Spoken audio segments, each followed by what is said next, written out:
여러분 안녕하십니까? 계속해서 전북권 뉴스입니다. 6월의 마지막 휴일인 오늘 무더운 날씨 속에 계곡과 해변 등 피서지마다 인파가 붐볐습니다. 낮 최고 기온은 정읍 29.7, 남원 29.2, 전주 28.5도 등을 기록한 가운데 완주 동산계곡과 부안 변산해변 등지에는 때이른 피서객들과 가족 단위 나들이객들의 발길이 이어졌습니다. 전주기상지청은 내일까지 무더위가 계속되다 모레 비가 내리면서 기온이 한풀 꺾일 것으로 전망했습니다. 대중국 교역의 도내 주요 항로인 군산과 산동성 석도 간의 카페리 물동량이 해마다 크게 늘고 있습니다. 운항 횟수를 수요에 맞게 상향 조정하는 게 급선무입니다. 임홍진 기자가 전해드립니다. 군산항에 입항한 카페리에서 중국 여객들이 빠져나오고 컨테이너가 화물차에 실려 내려집니다.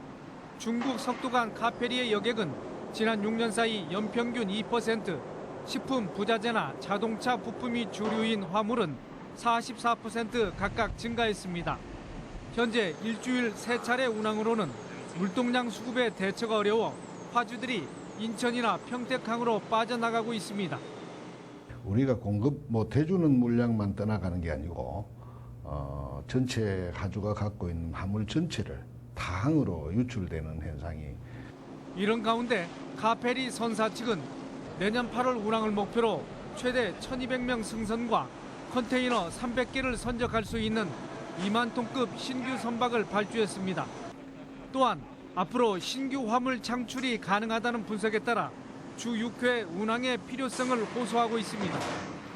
하지만 현행 규정은 주 3회 이상 운항하려면 기존 항로의 선사도 새 면허를 받아야 하고 한중해운협의회를 통한 합의가 전제돼야 합니다. 이에 앞서서 해양수산부에서 의제로 선택되는 게 관건입니다. 저희 군산시에서도 의제로 선택될 수 있도록 최선의 노력을 다하겠습니다.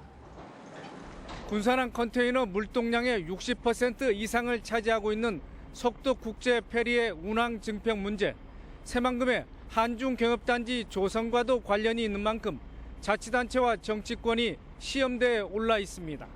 MBC 뉴스 임홍진입니다. 한때 각 시군마다 규제 특례를 받는 지역 특화 발전 특구를 앞다퉈 유치하려고 열을 올린 적이 있는데요. 기대와 달리 일부 특구는 지역 경제 활성화에 도움은커녕 사업 착수조차 못해 흐지부지 되기도 했습니다.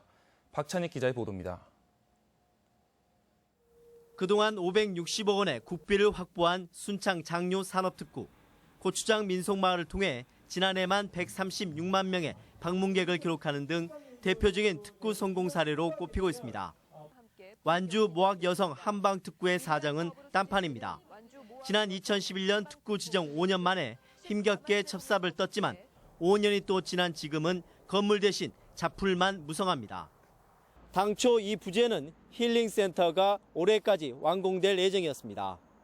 한방병원과 한방불임연구소, 한방문화관 건립에 총 856억 원의 민간 자본이 투입될 계획이었지만 현재로서는 전망이 어둡습니다.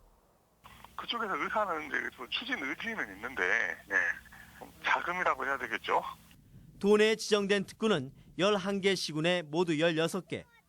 전라북도가 각 특구의 상황을 점검하고 사업 진행이 부진한 특구를 활성화시키기 위해 전라북도 지역특구발전협의회를 출범시켰습니다.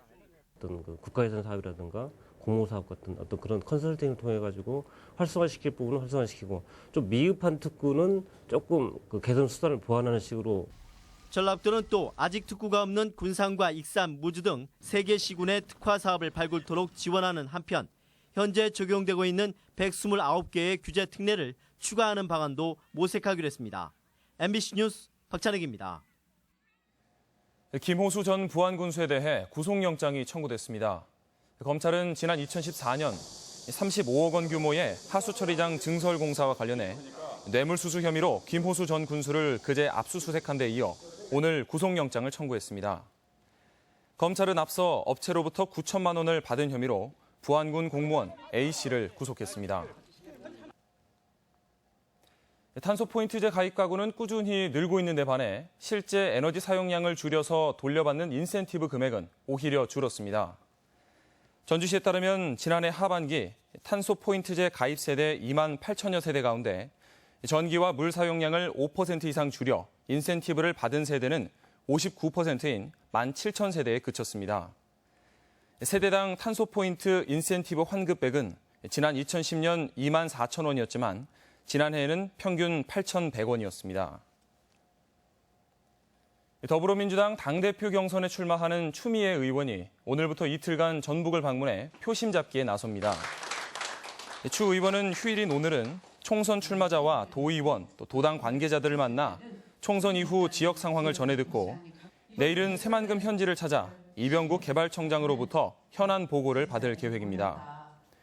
오는 8월로 예정된 당대표 경선에는 추미애, 송영길 의원이 출마 의사를 밝혔고 전북 출신 신경민 의원도 출마를 고민하고 있습니다. 최근 한옥마을 관광객을 상대로 불법 행위를 저지른 렌터카 업체들이 적발된 것과 관련해 전주시가 특별 단속을 벌입니다. 전주시는 렌터카 업체와 고객이 작성한 계약서가 적법한 절차에 따랐는지와 차량 반납 시 차량이 훼손됐다며 부당 비용을 청구하는 사례가 있는지 여부를 집중 점검할 예정입니다. 전주시는 시정 조치와 함께 중대한 사항에 대해서는 등록 취소와 고발 조치 등을 강구할 계획입니다. 지금까지 전북권 뉴스였습니다.